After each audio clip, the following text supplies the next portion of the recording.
नमस्कार, आपका स्वागत है पराविद्या फाउंडेशन चैनल पर। और आज हम बात करेंगे जब देवी लक्ष्मी ने राजा इंद्र का स्वर्ग छोड़ा था।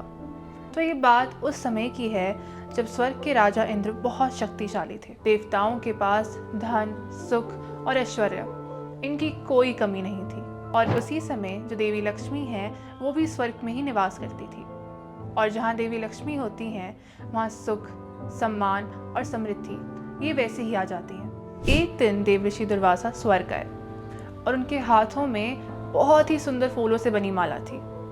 और वो माला बहुत ही पवित्र और साथ ही उसमें देवी लक्ष्मी की कृपा मानी जाती थी। बहुत ही आदर के साथ देव ऋषि दुर्वासा ने उसे इंद्र को दिया। लेकिन इंद्र अपने बहुत ही ज्यादा घमंड में थे। उन्होंने वह माला का महत्व नहीं समझा। उन्होंने वह माला अपने हाथी ऐरावत के माथे पर रख दी और कुछ ही देर बाद जो हाथी था उसने अपने माथे से गिराकर उसे नीचे गिरा दिया और अपने पैरों से कुचल दिया। और ये देखकर दुर्वासा ऋषि बहुत दुखी हुए और उन्होंने इंद्र से कहा कि इंद्र, तुम में बहुत घमंड आ गया है और ये बात ध्यान रखना कि जहाँ घमंड आता है वहाँ लक्ष्मी नहीं टिकती। और फिर दुर्वासा ऋषि को बहुत गुस्सा आया और उन्होंने इंद्र और बाकी देवताओं को श्राप दिया। और वो श्राप यह था कि उनकी जो तेज, शक्ति और वैभव थे वो सब खो बैठेंगे। और धीरे धीरे इस श्राप का असर दिखने लगा। जो देवता थे उनकी सारी शक्तियां धीरे धीरे जाने लगी। वो सम्मान खो बैठे। जो स्वर्ग था वो अपनी चमक ही खो बैठा था।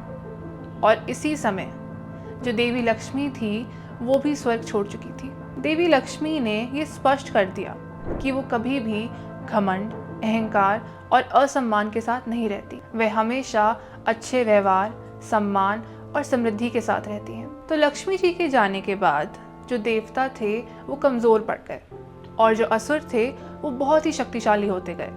और ऐसे में जो देवता थे वो असुरों से हारने लगे।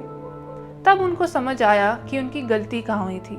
तो जो सारे देवता थे वो फिर भगवान विष्णु के पास गए और उनसे सहायता मांगी। तो फिर विष्णु जी ने कहा कि जब तक अहंकार और घमंड रहेगा तब तक लक्ष्मी कभी नहीं आएंगी। सबसे पहले धैर्य और नम्रता सीखो। फिर भगवान विष्णु की सलाह से देवताओं और असुरों ने समुद्र मंथन किया और इससे लक्ष्मी जी प्रकट हुई। पर इस बार लक्ष्मी जी ने अपना स्थान भगवान विष्णु के पास चुना। इस कथा से हमें यह सीख मिलती है कि जो देवी लक्ष्मी है वो सिर्फ धन की देवी नहीं है, वो अच्छे व्यवहार, सम्मान और समृद्धि की देवी है।